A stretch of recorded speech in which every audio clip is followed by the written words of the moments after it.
Good morning, students. In the last session, we have completed the life processes chapter, in which we have learned the differentiation between the living organisms and the non-living things. How can we differentiate the living organisms from non-living things? Basically, by the movements that are exhibited by the living organisms. And we have learned that there are two types of movements. They are growth dependent movements, which takes place in plants. As plant keep growing, the growth itself will appear like a movement, since the growth of the plant is directional towards the sunlight.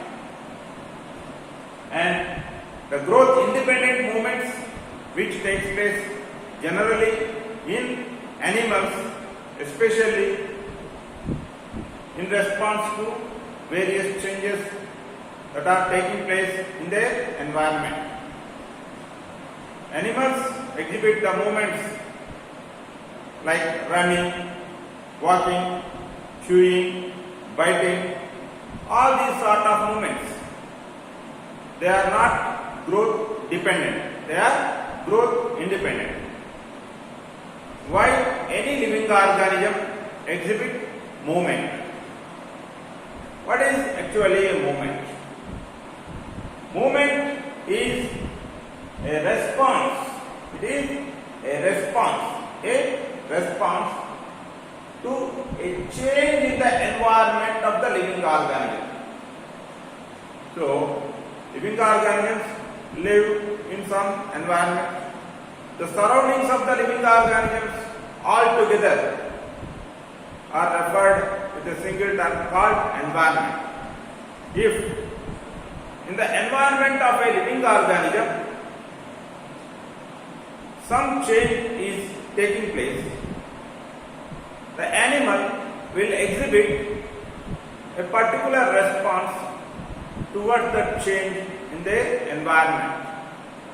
This response itself is referred as movement. So what is movement?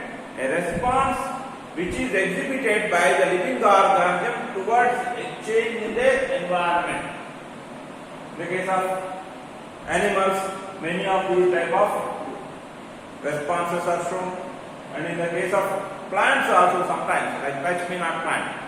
If you just touch the plant, the leaves of the plant will just get closed. That is also a responsive movement only. And these responses are not made all the times in a similar way. The responses are made by the animals or plants, mostly by animals, sometimes by plants, especially for two purposes. One is, if the change in their environment is advantageous or beneficial, then the movement that is exhibited by the living organism is generally made towards that change. If the change in the environment of the living organism is not advantageous, instead it is harmful, then the living organism exhibits such a movement which will make that living organism to be kept at safe condition. So that generally from a harmful situation, what we do, we will move away from the situation. Right? So the movements are made in two ways. One is to make use of the change, another one is to keep the organism safe from that change. Right. Example for making the movement towards that change. Okay, if you look at a child, the child will just walk towards a sweet which is kept just, okay, few seconds ago, the sweet is kept in front of the child. Previously the child was sitting quietly, but after the sweet is kept in front of the child starts walking or crawling towards that sweet, so as to use that sweet, so as to eat that sweet. You are just walking normally, on a road, moving towards your destination. All of a sudden, some snake appeared. Some snake just came out of a bush and started coming, okay, near to you. What do? You will move away from that snake. You will move back, okay, so as to keep yourself changed. There is some more responses.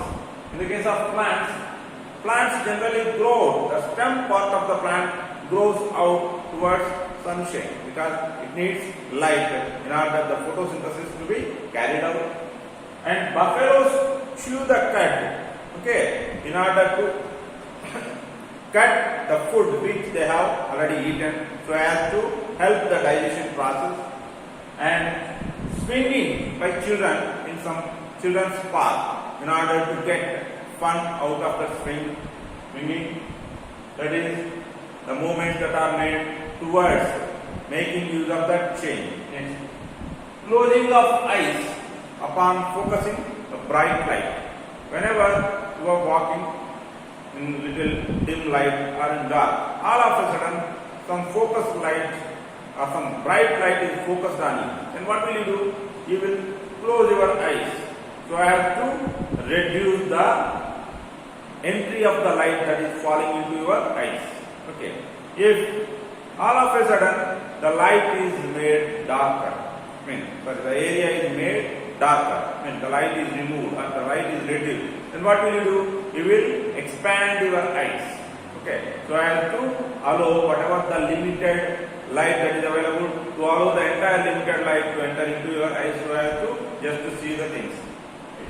Next, taking away the hand upon touching a hot object. Unknowingly, you have touched a hot object. What will you do? You will take away the hand immediately. So, that is the movement that is exhibited by you in order to keep your body protected or safe. Right? How all these sort of movements are made differently according to the changes. And sometimes certain sort of movements are made, some other times some other sorts of movements are made. But how all these different movements are made? Okay, because all these movements are carefully controlled. They are not simply made just like that. They are carefully controlled and they are coordinated. The movement is not simply made. Okay, in front of you, not only one change that is occurring, many changes are taking place. According to all those changes, some coordination is required in order to exhibit the movement. Though the movements are made, okay, not just like that, but they are carefully controlled and coordinated according to the changes. Okay. So, all these changes that evoke the movements, all the changes that evoke the movements from the environment, okay, are called stimuli. Stimulus means a change in the environment which evokes. Evokes means it makes the organism to exhibit it. Okay. The change in the environment that evokes a response in the form of a movement is called a stimulus. Right?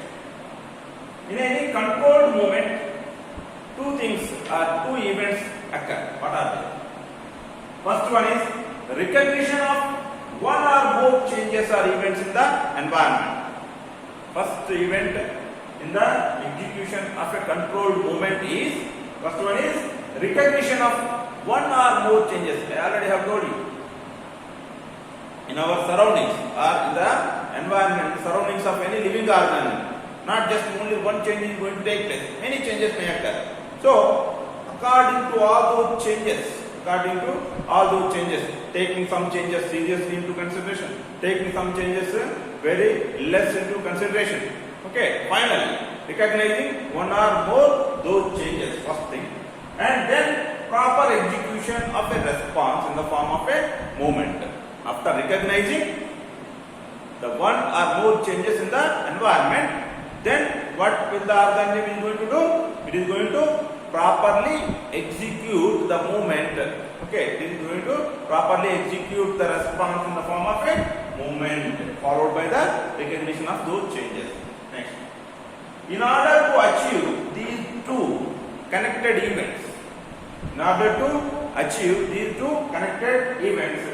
okay, living organisms use special systems. They use special systems.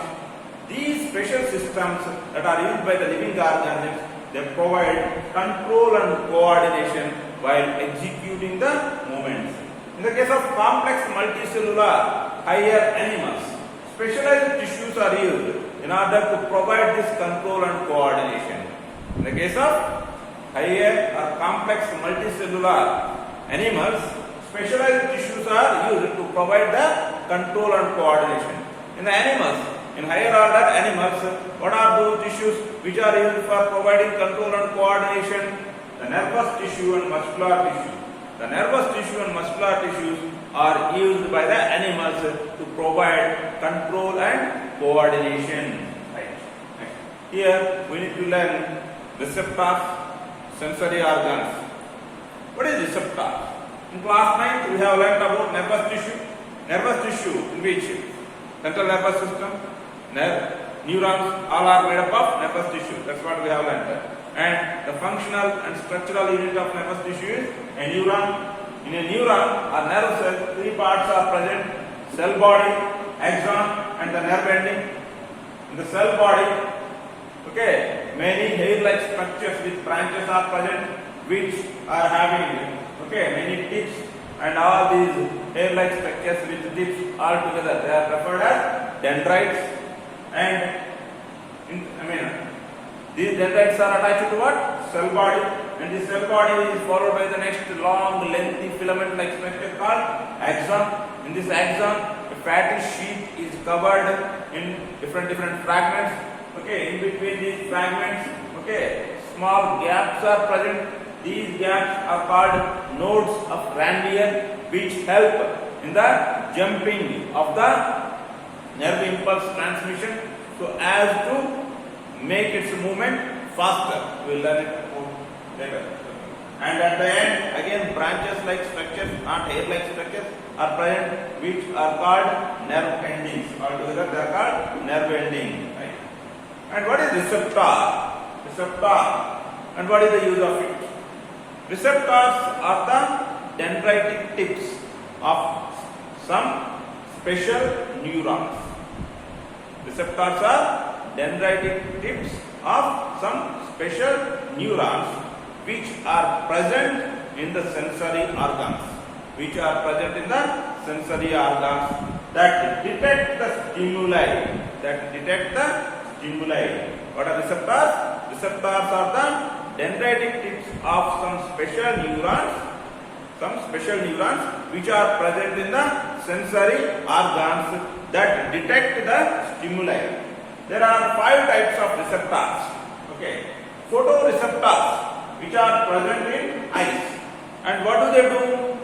The sensory organ in which the photoreceptors are present, that is eyes. And what is the role of photoreceptors? They detect the changes in the light in their environment. Photoreceptors detect the changes in the light in the environment, like the bright light or dim light, all these changes. How will you come to know? Because of the photoreceptors present in the eyes. Olfactory receptors. Olfaction means smell. And we all know with which organ we can smell, that is nose. So obviously the olfactory receptors are present in the nose. And what is the role of olfactory receptors? They detect the changes in the smell. You started walking on the road, all of a sudden you feel like there is a bad smell that is coming. Nearby there is some animal which has died and which is getting decomposed, so that it is giving bad smell. And you started moving through a garden, all of a sudden you felt that a very pleasant smell is coming out. There are many different flowers are there. How will you come to know all those changes in the smell in the environment because of the olfactory receptors? Next, gustatory receptors. Gustation means tasting. So the tongue is the organ which recognizes the taste, the difference in the taste. You started eating some food, you will be coming to know something is sour, something is sweet, something is bitter. Like this. Something is very spicy. All these changes, how will you come to know? Because of the gustatory receptors which are present in the tongue. Auditory receptors. Also, sudden large volume of noise has come. Very smooth very less volume of noise is coming. And soft tone of voice you can recognize it, and you can appreciate the singing of a singer, and you may scold a person who is not talking properly, who is shouting like that. Okay, all these things, how will you come to know? The changes in the sound, and how those changes in the sounds are detected by the auditory receptors. Auditory receptors, where are they present? They are present in the ear, inner ear, and our entire body is covered with skin. The skin itself is the largest organ. Skin is the largest organ in our body, and which is, of course, a sensory organ, and by which we can detect the touch, and we can detect the changes in the temperature, changes in the we can feel like something is hot, something is cold. All these things, how can we detect it? By touching with our hand, by touching with our skin. So this particular thing is known as thigmo. Thigmo means touch. By touching only we will come to know, right? So thigmoreceptors are present in the skin. Changes in the touch, they are going to just carry out. Okay. And after detecting some change, how is it going to get transferred to your brain? And from the brain, some response is made, and then it has to pass on to some muscle or some gland or some other organ. How will it do? Okay, how that information is passed on. This information, passing on of the information, from sensory organ to brain, or from brain to motor organ. What is motor organ? The organ which executes the movement. What is sensory organ? The organ which detects the stimulus. So stimulus is detected by the sensory organ, and movement is executed by the motor organ. So in between, the information has to be transferred. Information has to be transferred from sensory organ to brain, and from brain to motor organ. How this information transfer is going to take place? The general scheme of nerve impulse travel or transmission. First, the information is acquired by the dendritic tips. This acquired information, it sets off certain chemical reactions within the dendritic tips. Then these chemical reactions will create some electrical impulse. Okay, so we have to remember, first thing is, the information is acquired by the dendritic tips. The acquired information at the dendritic tips will set off certain chemical reactions that generate the electrical impulse. This electrical impulse, it travels down through the cell body, axon, and reaches finally the nerve ending. The electrical impulse that is generated within the dendrites, it travels down through the cell body, followed by axon, and finally it reaches the nerve ending. Then at the end of the axon, this is the end of the axon, and what is this point? Nerve ending. Or at the nerve ending,